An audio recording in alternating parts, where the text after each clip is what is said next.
మోసపరుస్తారు, సాధ్యమైతే ఏర్పరచబడిన వారిని సైతం భ్రష్టులుగా మారుస్తారు అని రాయబడి ఉంది. ప్రియమైన దేవుని బిడ్డలారా, యేసుక్రీస్తు ప్రభువును కూడా విసర్జించినటువంటి బోధకులు ఈ లోకంలో బయలుదేరారు.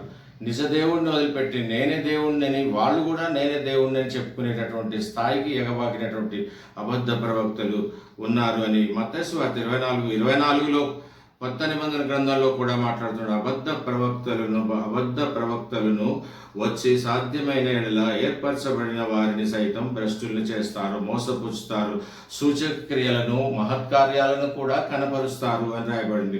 1 యోహాను 4వ అధ్యాయం 1వ వచనంలో, ప్రియులారా, అనేకులైన అబద్ధ ప్రవక్తలు లోకంలో ప్రవేశించి బయలుదేరారు. మీ వద్దకు వాళ్ళు కూడా వస్తారు. మీరు జాగ్రత్తగా లేఖనములను, బైబిల్ని పరిశీలించండి, వాక్యాన్ని పరిశీలించండి. కనుక ప్రతి ఆత్మను నమ్మక దేవుని సంబంధమైన ఆత్మ ఏదో, వాక్యానుసారమైన ఆత్మ ఏదో మీరు పరిశీలించి తెలుసుకోండి అని చెప్పి 1 యోహాన్ భక్తుడు చెప్తున్నాడు. 2 పేతురు 2:1 వచనంలో, మరియు అబద్ధ ప్రవక్తలు, అబద్ధ బోధకులు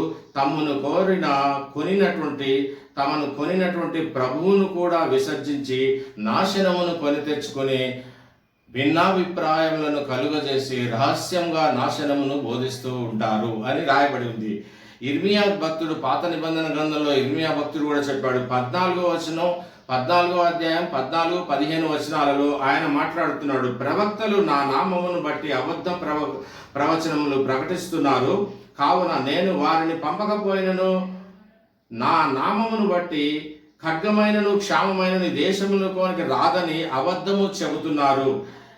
25వ వచనంలో ఇర్మియా 23 అధ్యాయం 25-26 వచనాల్లో ఒక భక్తుడు అంటాడు, కలకంటిని ఇది నా నామమున అబద్ధ ప్రకటన పలికినటువంటి వారి స్నేహాన్ని బట్టి. 26వ వచనంలో, ఇప్పటి వరకు ఎంతవరకు, ఎన్ని రోజుల వరకు ఇలా చేస్తారు? తమ హృదయ కాఠిన్యమును, అజ్ఞానాన్ని బట్టి ఈ అబద్ధ బోధకులు మారరా అని యేసుక్రీస్తు ప్రభు స్పష్టంగా ఇర్మియా 23, 25, 26లో మాట్లాడుతున్నారు. కలకంటిని అని కలలో నాకు ప్రభు చెప్పాడు, దేవుడు మాట్లాడాడని అబద్ధాలు చెప్తారట.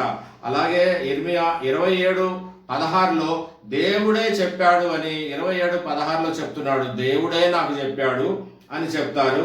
వారి మాటలు చెవి